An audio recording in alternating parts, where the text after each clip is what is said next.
What is the best offseason plan for the Dallas Stars? Juraj Kralik joins the show today to discuss and more next on Locked On Stars.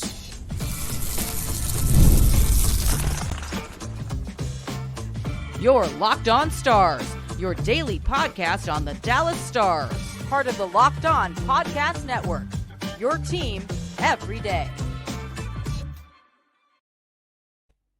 Welcome back to another episode of Locked On Stars, part of the Locked On Podcast Network, your team every single day. It's a pleasure to be with you. I'm Joey Erickson, former producer of 105 Through the Fan. Please be sure to subscribe. We are free and available wherever you get your podcast and on YouTube. And as always, thank you so much for making us a part of your day and making us your first listen. I want to welcome to the show for what I believe may be the first time here on Locked On Stars, Juraj joining us today. I know many Stars fans love your content, including myself, and so happy you could join us here in this off season. And we'll discuss all things Stars hockey. I know the time difference is a little tough, so I really appreciate you joining us today, Juraj. How have you been so far? Yeah, I've been actually really good. Thanks, Joey. I'm really happy to be on. Happy to talk Stars. So, the time difference is really funny, but sometimes it works for my advantage. Sometimes, maybe like now, Yes, it really doesn't. But yeah, I mean, let's make the best out of it. What do you say? Yes, absolutely. And I know you mentioned you listened to Monday's episode with Sam, and there was some stuff you disagreed with him on. So I'm happy to have you on. We're going to get all the different perspectives. I'm sure many people disagreed with what me and him had to say. So it's good that we get a different view. Yeah, that's all being the part of the fan, like being able Yes. to discuss and exchange ideas, exchange viewpoints. I mean, that's actually really the stuff that actually fascinates me the most. Like, we can all root for the same team, and we have all kinds of different opinions of what should be the best way forward. So yeah, it was a good listen. Actually, I listened to it on my Monday walk, I believe, or Tuesday. I don't know, honestly. Right now, the days are Yes. just passing by. But yeah, he made some points that I really disagreed with, but in like a good way, So Yeah. I disagree, but here is my counter opinion on what I would do instead. So yeah, it's fun. Perfect. Well, then we'll jump into all that good stuff on today's episode, which is brought to you by Indeed. There is no I in team, but there is one in Indeed, and that's the hiring platform you need to build yours. Start hiring now with a $75 sponsored job credit to upgrade your job post at Indeed.com/locked-on. Terms and conditions apply. Need to hire? You need Indeed. Alrighty, I'll begin here. I want to talk about Jim Nill just a bit because he has obviously been tremendous for the Dallas Stars. He's now coming off back-to-back seasons, being named the NHL GM of the Year. I saw you did a piece actually last summer about Jim Nill and how he's done a great job, obviously, but is the job complete, so to speak? And look, he's been here for years now, and now you feel like Dallas is in a position to be a perennial contender for multiple years, but it's that elusive Stanley Cup, right? And are we always going to look at him in a way where it's, man, he's done phenomenal stuff, phenomenal trades, you name it. He's put together a great roster, but it's just not quite done yet. I mean, I've done my piece on him last summer, which was probably one of the last deep down articles that I wrote. And the one message from the article was the job is not finished in that particular summer, last summer. And it was basically outlining that the blue line is just not finished at that point. And I basically outlined the message or the solution to it was Chris Tanev already in summer. Yeah. So I'm happy that he reads my stuff. Yeah. No, just kidding. Yes. No, I mean, it was obvious that there were some glaring holes. And even with them, they were able to put together a really good team. Maybe with holes that appeared throughout the playoffs as well. Maybe they weren't as deep as everybody talked about them, how deep they are. Stars are deep. That was talk of the town. Stars are so deep. Well, in playoffs, it turns out that they weren't that deep actually. There were some passengers on actually among the forwards group, and I also tweeted out playing with 5Ds, especially early on, it will catch up on them, and honestly, it did. I'm still 100%. I 100% believe that they are beating Edmonton if they take out Vegas in 5, for example. Those 2 extra game with Vegas actually cost them the Oilers series because that's what I agreed with Sam.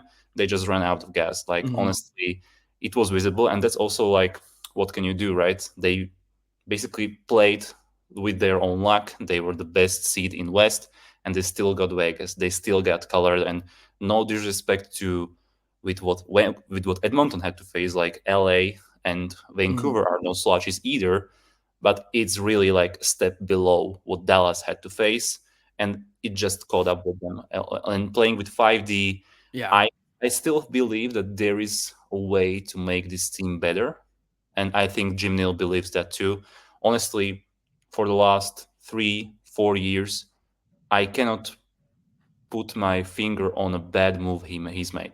Yeah. He's made bad moves, obviously, in the past, especially with the draft. Especially if you, some people may remember, like draft before 2017 was not that good at all. Yeah. He's made, like, I mean, it feels like he has some sort of a Midas touch, and I just hope he doesn't lose it this summer. So fingers crossed.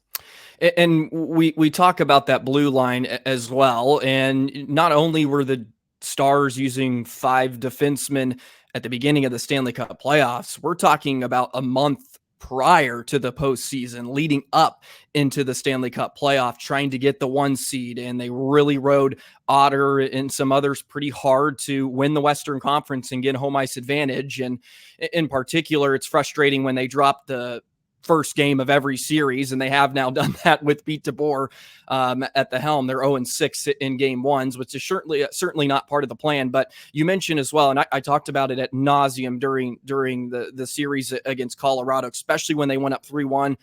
Man, you really want to win game 5. It's an extra game you don't have to play.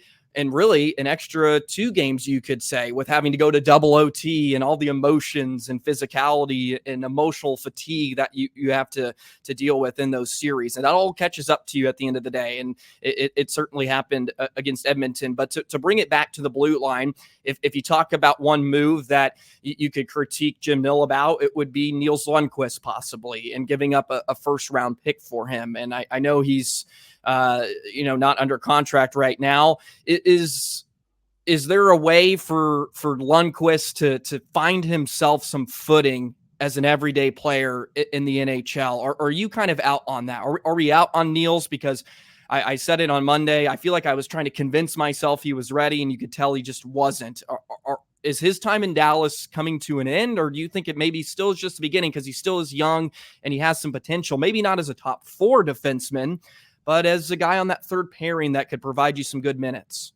Yeah, no, I'm thinking, but I really see some resemblances and some analogy with Ryan Ellis's career. And for anybody who doesn't know, Ryan Ellis has had a really good career with Nashville Predators, then with Philadelphia. Unfortunately, it had to be like cut short due to injuries. Yeah. But Ryan Ellis was literally at the same career stage at 23 that Nils Lundkvist is. They are the same size. Nils Lundkvist is even a little bit heavier. And I don't know if you remember it, but Ryan Ellis plays a really heavy game, so he's really strong. And for some people, I mean, maybe it was some reporters that said that Nils Lundkvist actually tested best among players in fitness level back in September. So just a few of these things make me believe that his time is not finished in Dallas, definitely. And also, I wouldn't critique Jim Nill on trading that first round pick for him, because it was like late 20s something pick. Yeah. And I would do that move, honestly, because you just roll the dice, sometimes you roll the dice on your pick, and sometimes you trade a pick with a player. I would critique Pete DeBoer, honestly, a little bit more, because he's the one responsible for like not putting and not trusting in Lundkvist, and he has his reasons, obviously. But just looking at statistically, Nils Lundkvist was not statistically the worst defender on the Stars blue line. So it actually was.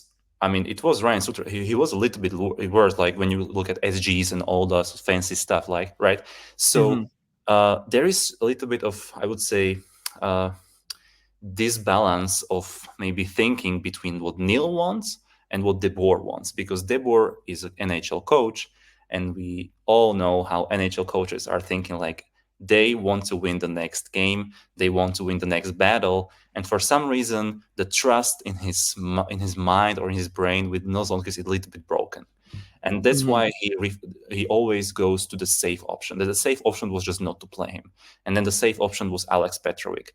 And if this was a little bit more balanced with with what Pete DeBoer is thinking in March and what Jim Nill is thinking, I mean, for sure they had conversation, and for sure Jim Nill sees the bigger picture, because his job is to see actually the bigger picture, not just this playoff run, but next 5 playoff run. And I believe that if you trust Nils Lundkvist more, he will give you a good playoff run, maybe next year, maybe year after. But it's really possible that this, I would say, lack of trust from Pete DeBoer actually forces Nils' hand. I mean, Nils like Jim Nils' hand, Yeah, but maybe yeah. also Nils' hand like Nils Lundkvist. Yeah. And he will actually get traded in some sort of package deal for like better right-handed defenseman. And I have some like potential like mock trade in mind that I was Mhm. thinking about actually yesterday, thinking about what the Stars will do in a draft and what could their strategy be. And there are some targets on the market that they can actually get, and possibly it will include Nils Lundkvist in a deal, because Mm. the trade of the good GM is not to not make mistakes, but to actually, I would say, correct mistakes Mhm. they did. Like, for example, Kyle Dubas, when he signed Peter Mrazek, in 1 year he traded Peter Mrazek away to Chicago. Like, and all he had to do is like trade down 13 places in the draft. So even if it turns out to be a mistake, like hindsight is 2020, trading Yeah. for Nils Lundkvist, I still think Jim Nill is capable of like averting this mistake and making something out of it, at least like of just nothing, and leaving Lundqvist in the dust, maybe not playing at all, and like putting him on the Honka way. Yeah, yeah, absolutely, and he'll have his work cut out for him this summer, especially. And I would love to pick your brain on possible mock trades as well as the offseason plan for Dallas. I know you mentioned you have some thoughts that you want to share, and I definitely want to get into those, and we'll do that in just a moment.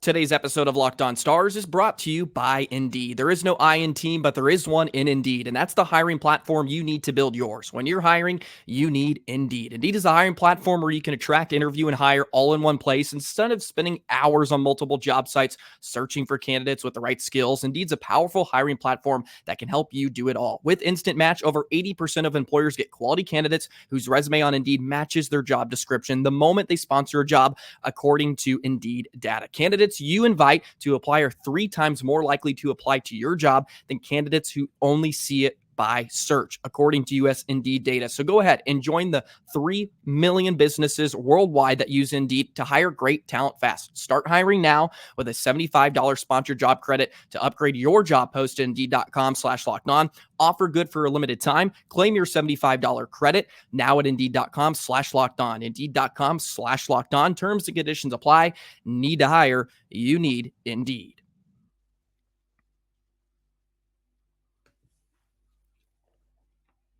So Nils Lundkvist, of course, is one of the many decisions that Jim Nill will have to ponder here as we just get into the beginning stages of this offseason plan. And I know you have an idea of what you're hoping the Stars are going to do here in the next couple of months in order to get them over the hump next season. So I'll begin with Chris Tanev and Matt Duchene. Those are kind of the shiny toys and the easy ones to look at right away. I'm of the belief that Chris Tanev is probably your priority number one. Get him back in the building, and you feel pretty decent about what you have. And Tanev, Lindell, and then Miro, and then of course, you're hoping to get Harley back, and that shouldn't be too much of an issue. But where do you stand on Chris Tanev and Matt Duchene, and maybe how they fit into the lineup? Because I know if you listen on Monday, I'm of the belief maybe you're okay with letting Duchene walk because he didn't give you a big jump, especially in the postseason when you really needed him. But Sam did have some pushback about him being a veteran and having that in the locker room, which I completely understand. So I'm wondering where you stand on Tanev and Duchene entering this period. Yeah, it's really important to look at this like from the cap perspective, right? Mm-hmm. Because like obviously you would love to have them both back. Yeah. And I would say having Chris Tanev back is necessity, and having Matt Duchene back is a luxury. So basically, Tanev is the priority because he really like fits like a glove at the blue line with Lindell, possibly with Harley, and also with Miro. Having Matt Duchene back would be nice, but I mean, I looked at the, I would say, cap situation, and I invite everybody to do so before cap friendly actually closes on July Yeah. the 5th. But yeah, I mean, they really need to make some moves and some space for Matt Duchene to come back, because there is Thomas Harrod to be taken care of with his new deal.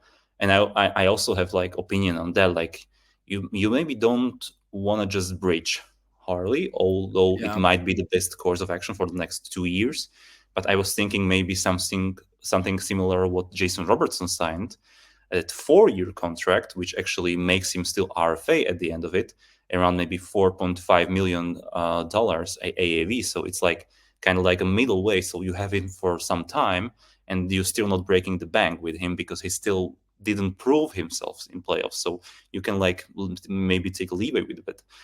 With Tanev, I honestly think he will sign for a 3-year deal, something like around 5 million AAV. Okay, so this is like the value for Tanev. And if you count all these things and you don't expect to Ryan Suter to be bowled out, which I think should be the course of action, but knowing Jim Nill, he won't probably do it.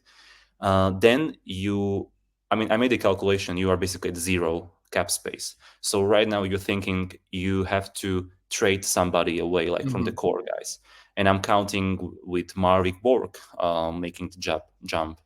I'm counting with Sam Steele possibly being re-signed as well, maybe around 1.5 million AAV per year, because you need guys like Sam Steele. And I'm counting on Scott Wedgwood being back.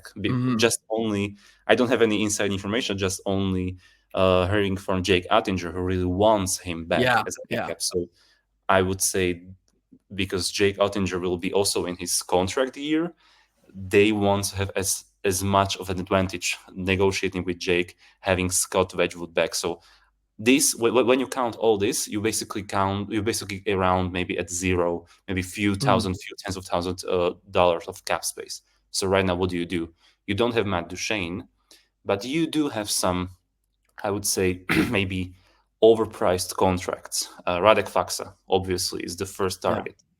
And maybe Evgeny Dadonov, but he's in the last year and he's making 2.2 million. So it's not really that big of a deal, because you still need to replace him with somebody, who will cost basically maybe around 1 million, maybe 900K. So yeah, you basically need to move some player like Radek Faksa. And now you're thinking, okay, if I move Radek Faksa to have some sort of a better contract allocation or something like contract value performance, which is a thing on what GMs are actually looking for. What do you do? What do you do it with? Like, who do you target? Do you target an extra right-handed defenseman, which they like so sorely need? Yes. Or do you think like maybe you can breed Matt Duchene back?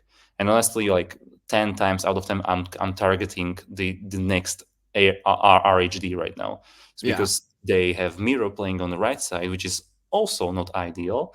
They have possibly Chris Tanev. I mean, let's hope so. They have Chris Tanev, because if they don't, they possibly have 5 million like in cap space. But without Chris Tanev, like, yeah, you can use it on Matt Roy, you can use it possibly on Sean Walker, possibly on Dylan DeMello, but it's not the same, right? Yeah. So I was thinking about this idea of a trade, because they have only 3 picks in a draft. Yeah, first, fifth, and seventh.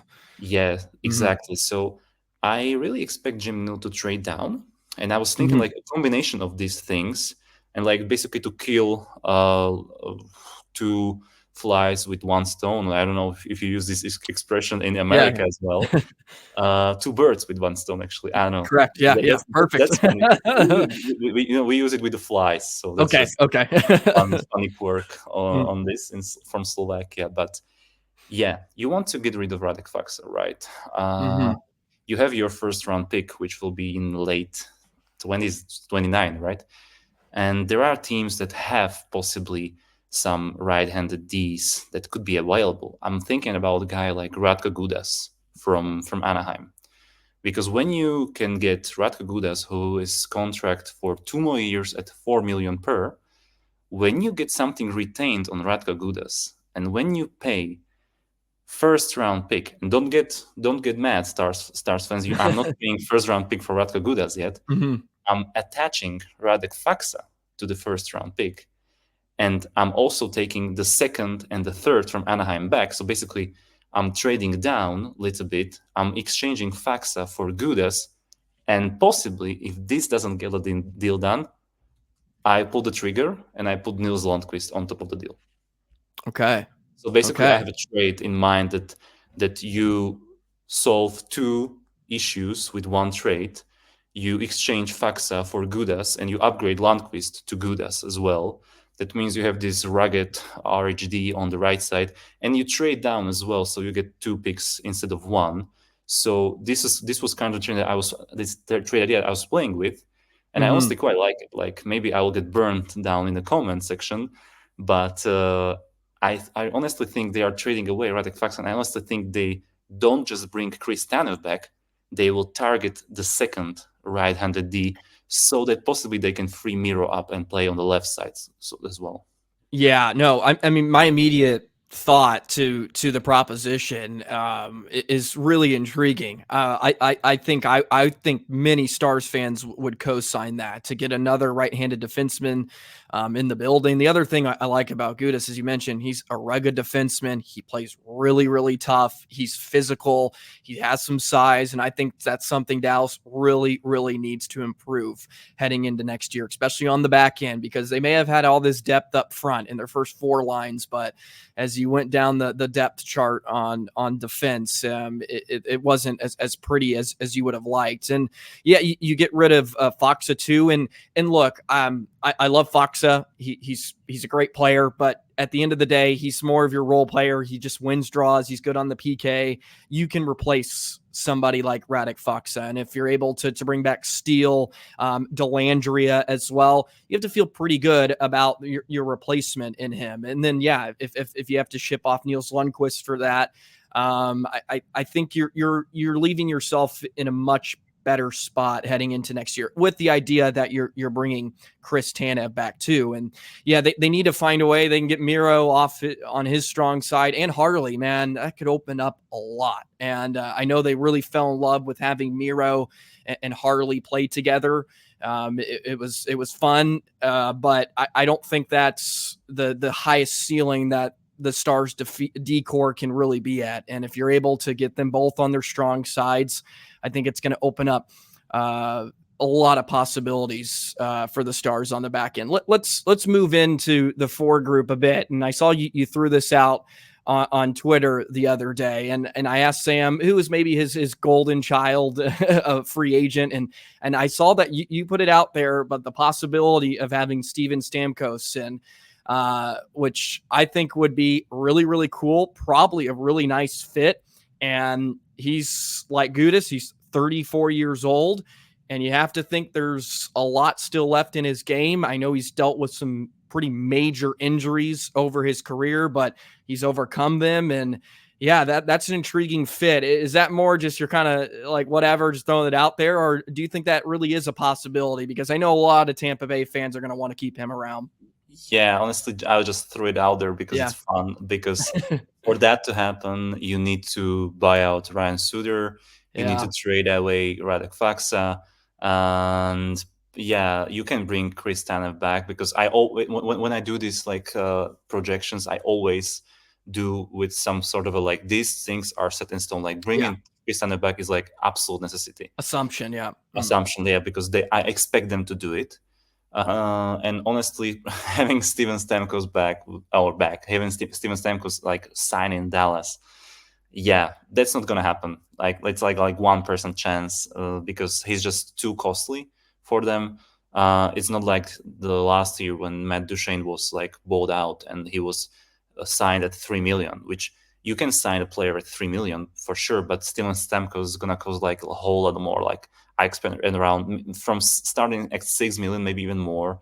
He's gonna also want term. I mean, I can see the way the Stars will sign like marquee free agent maybe next summer, because next summer they will have more cap space. Like Ben's contract will be off the books, Lindell's contract will be off the books, Ryan Suter's contracts will be off the books, Radek Faksa if he stays, but I don't think Radek Faksa stays, honestly.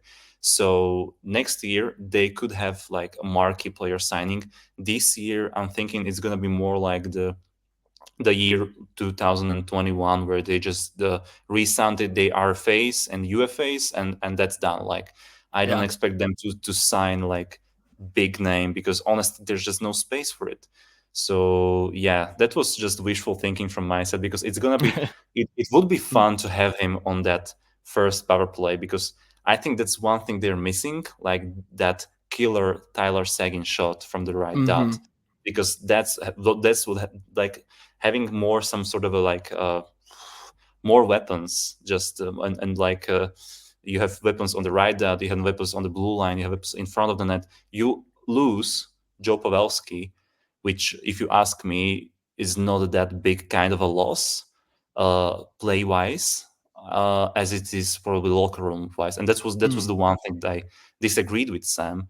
He said that he can imagine bringing Joe Pavelski back around maybe at around 3 million per, which Mm-hmm. is like I know there are some projections, but some of the projections are not taking context in the equation, and the context is for me if Joe Pavelski is back, it's in February next year, it's a league minimum deal, and it's really some sort of a fourth line slash PP2 player Mm-hmm. at most, and it will be like I don't know the huge feel good story, which I'm Yeah. giving maybe 5% chance. So Yeah. if there is honestly, I think not having Joe Pavelski is addition by subtraction.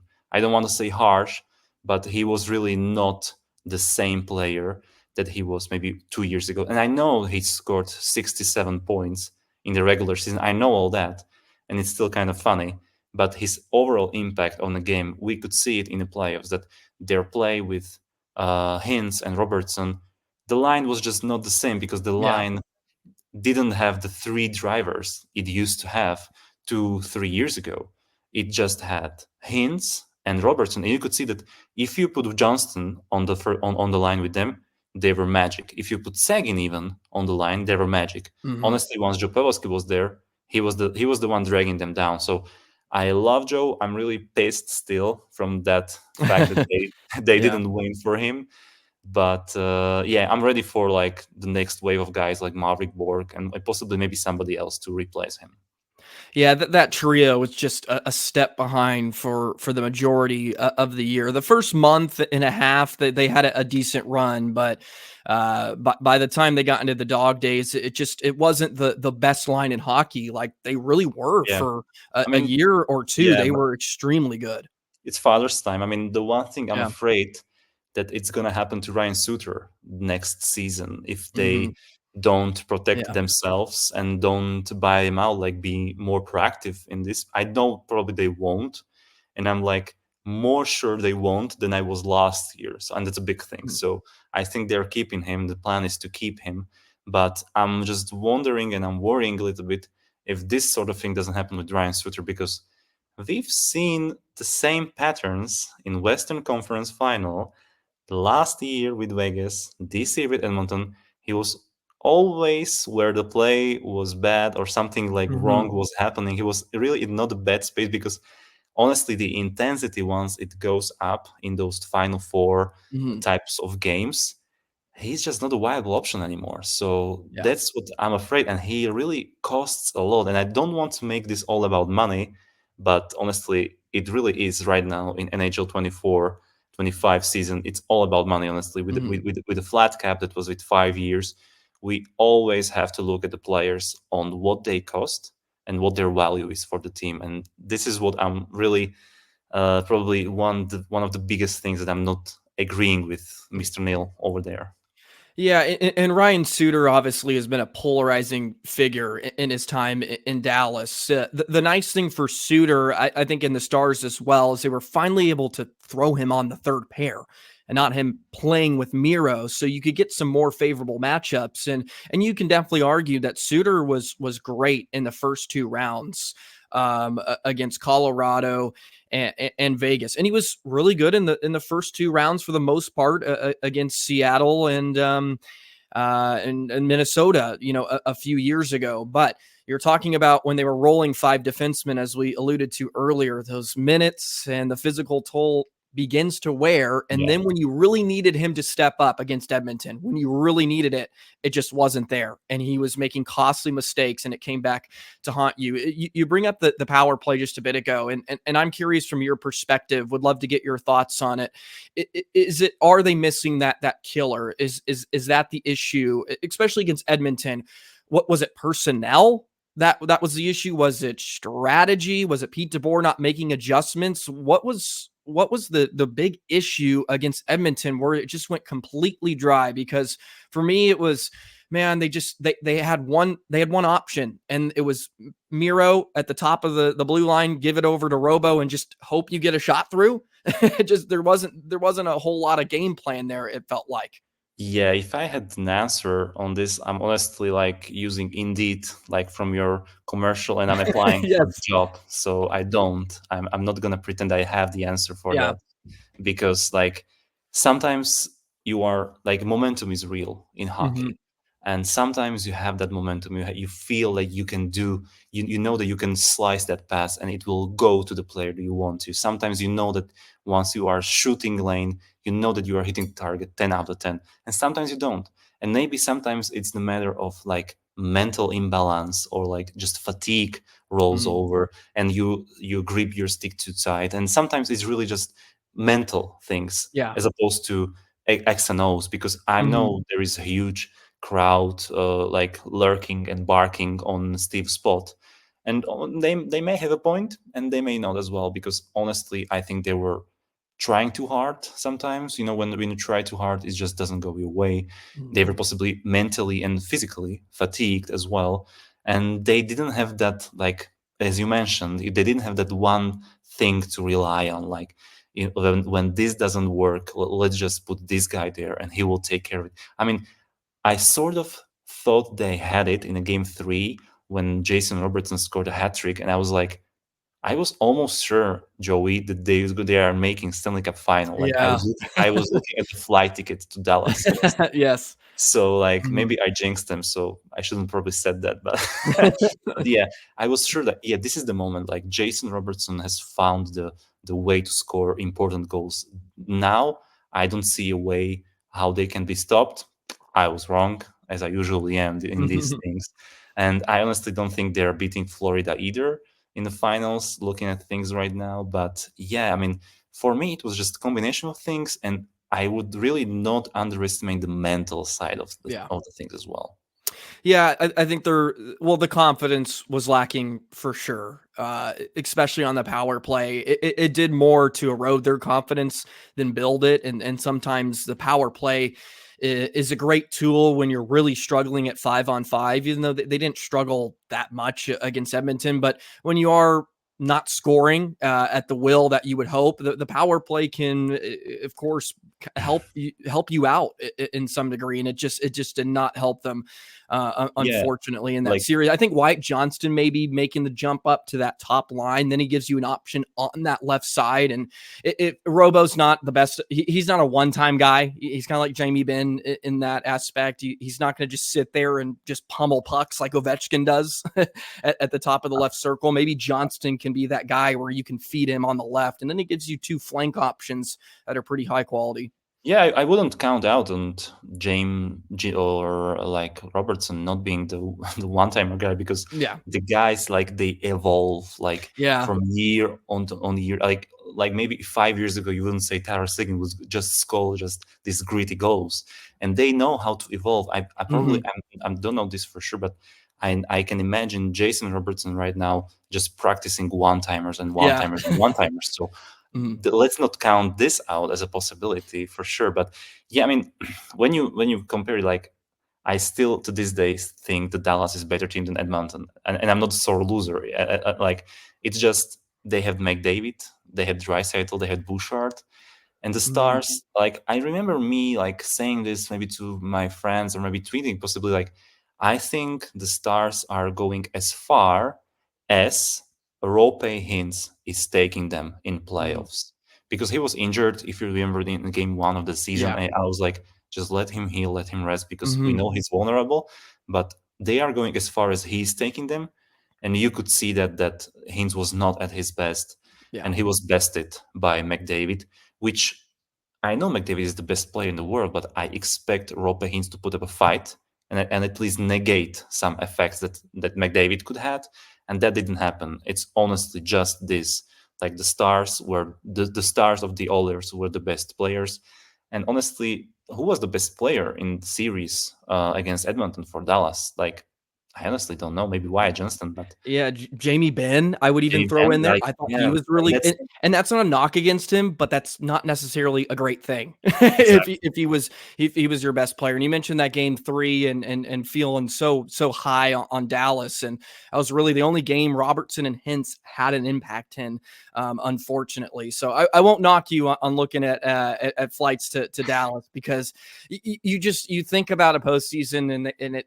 You get caught up in just the waves of emotion you go through, and going down 0-2 to Vegas, and then you get him right back, and then you win double overtime twice technically against Colorado, and you just feel like, oh well, there's nothing stopping this team. And I think all year long it was just building. You're like, man, this Dallas it's going to happen this year. They're at least going to get to the dance, and yeah, maybe they wouldn't defeat Florida, they look like that team.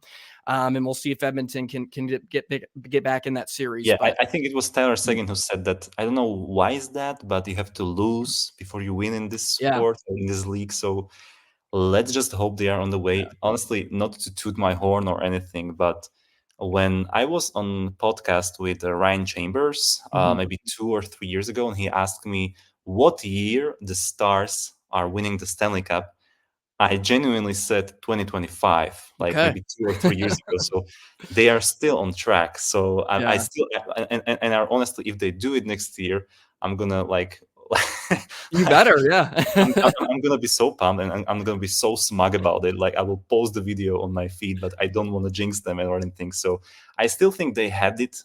They will have it because they will be better next year. That's the point. Like, they are losing Joe Pavelski. They are possibly losing Matt Duchene. They will not be like tooted from the national media during the summer as they were last year. And they are getting Maverick Borg, who is better than Joe Pavelski at this point, honestly. It's an improvement from within. Logan Stankoven will be better. Wyatt Johnston will be better. Robertson will be better. Hintz should just stay healthy. That's it. Yes. So, but Thomas Harley will be better. And Miro Heiskanen, if they like find him some stability, because honestly, one thing I was like really worried about with the 5D rotation was Miro plays with Harley, then he plays with Tanev, then he plays with Essa. So he has to like adjust his game to every partner and every shift. And it's not like when you have Cale Makar playing with Devon Taves and McKinnon up front. So he knows exactly where to be, what to do in every situation he is in.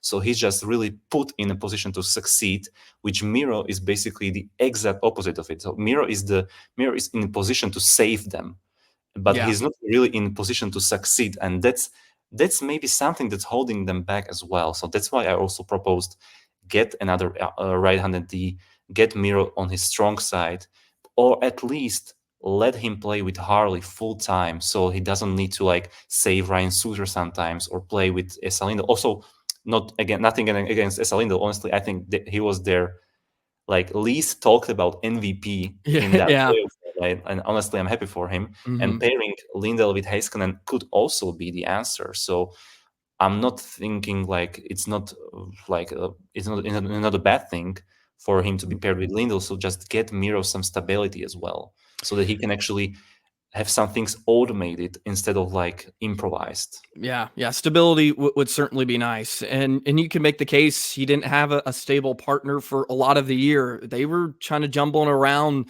pairings for much of the season, and of course some of that is due to injuries, and you got to adapt and overcome. But we'll have to ask Ryan to find that clip and get it clipped up here for next season, just in case it does happen. And I'll certainly be sure to pump your tires for that. Let's get into the draft a little bit before we wrap this thing up. Discuss some options for Dallas. I know you mentioned the possible trade back situation and some others, and we'll do that in just a moment.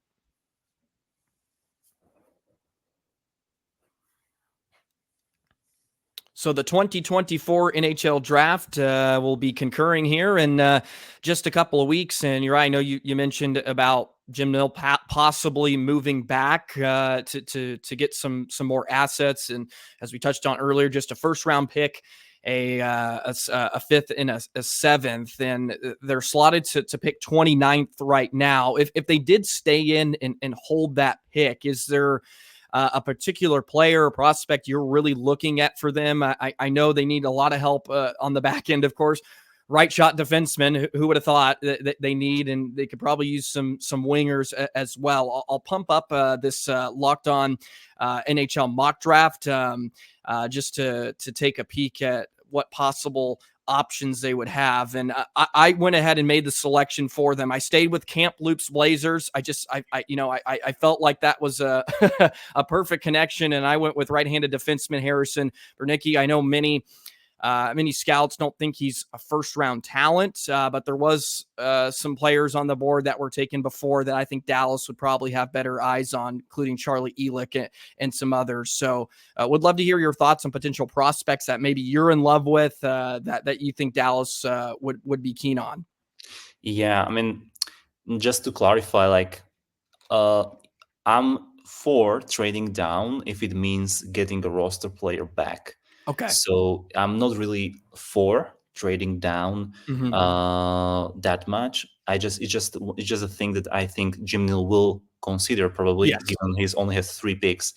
But always take the best player available. Like, I'm not a really huge fan of this drafting for need, because if the Stars were drafting for need when they get Miro Heiskanen, and the next in line was Cale Makar. And honestly, I'm not gonna peek into this question like too much, but would you rather have Miro Heiskanen right now or Cale Makar right now? Yeah.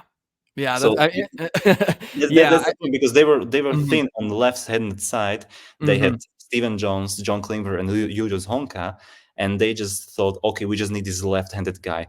And I love Miro. I still can think myself into taking him over Cale Makar for many reasons. But I mean, Cale Makar is obviously just a smidge a better player than Miro is. I mean, at least so far. So not really big drafting for need guys. So I'm not really a big fan of, like, we have to take this RHD because he's better than this center that is falling down. I honestly hope Adam Jiricek will fall, but I was listening to Agent Provocateur with Alan Walsh on SDPN, and he's expecting him to be drafted in maybe from 15 to 25 area, which is not that far. He was injured, so this would be like the best case scenario if Adam Jiricek is falling down to 29, or maybe Jim Nill would take the chance and even draft up to get Adam Jiricek and just send some next year's pick, to pay the price for drafting higher. But from this list, honestly, Teddy Stiga is really like, or Stiga is really like the guy I really like. And also, on just to make this a little bit more fun, in your shoes, I would possibly go for Ryder Ritchie instead of Harrison Bernicki. But I get the thinking. Yes. Yeah, the kind of Blazers guy. So there is a good logic behind that pick, but I just hope they make something different, honestly. So Ryder Ritchie, I've heard his name thrown around quite a bit in connection with Dallas. From your perspective, maybe why is that a connection? And what kind of player do you think he is, and maybe why he would be a really nice fit for Dallas at 29? Yeah, I'm sure Daryl Razor Ray is advocating for him, because I'm not positive on this, but I feel he was playing in Prince Albert, so yeah, once in a lifetime ago, maybe. No, just kidding. He is possibly like explosive talent that they might need when I'm talking best player available. There is also a guy like Trevor Connolly, who is like has some attitude problems. Or I'm not a scout guy. I really don't know. I honestly lean on this with things and with stuff that other people have better idea than I have, probably. And I will like improve my knowledge like when the draft comes around. And I had the EP Ringside guide just by me, and I was reading it. So Yeah. I'm still processing the end of season, but I honestly feel that you should always go for the best player available.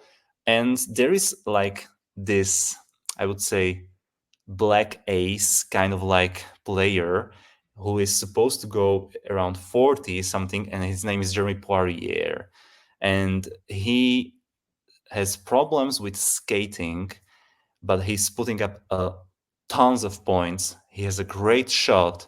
And honestly, Joey, who does he remind you of this Well, current? yeah, I mean, Jason Robertson was Exactly. not a very good shoot or not a very good skater, but boy, he can whip the puck. Exactly. I mean, Yeah. I mean, Poirier is a bit small, but Mhm. if you are taking chance, if you are not drafting down or drafting up, you just Mhm. want to take the best shot, you might as well go for it, right? Mhm. You are not. There is a huge chance you are not taking game breaker at 29.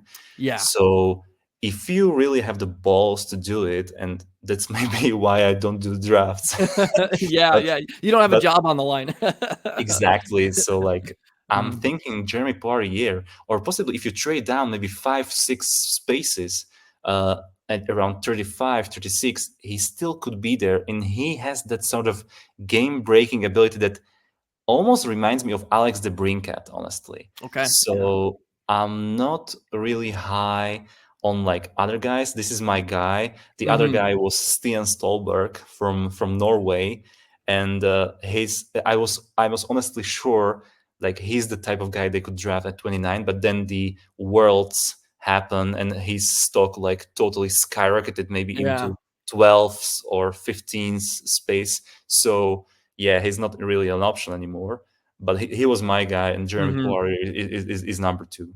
Okay, love it, love it. That's great stuff. And yeah, the draft is always interesting, and it's not like other sports, or you got to wait a few years for some of these guys to have impacts. And outside of the top three, I think a lot of teams it's a crapshoot. It really is. You never know who's going to pop. But Dallas has done a fantastic job here recently of finding some really impactful guys that are making big contributions now, deeper into drafts. And that's not just a credit to Jim Nill. That's the entire department, the scouting department that is going out every day to find these guys. Yes, And what exactly. they've Like done recently has been great. the biggest thing for them is like to changing the philosophy.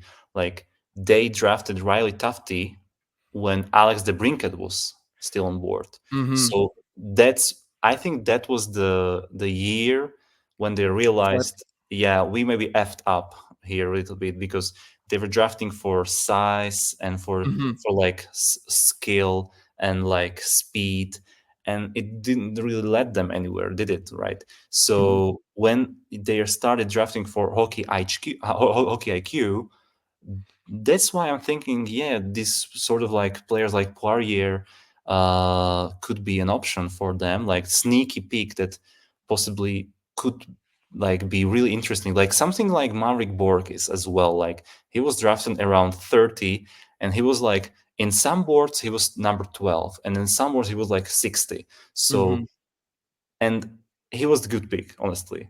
Even like he played like 1 or 2 NHL games, right? But we Yeah. can now say he was a good value pick.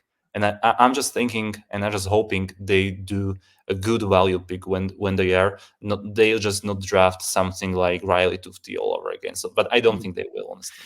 Yeah, and you can throw Wyatt into that conversation a bit, or not a lot of teams that saw him. And if you had a knock, well, he's small. Is he ever going to get strong enough? Is he ever going to be able to play at that level? And well, yeah, well, he Yeah. answered those questions with flying colors. So really, Honestly, really like excited to see. to be fair, when I woke up, I didn't watch that draft. I Yeah. just woke up in the morning, and I knew that had the pick at 15.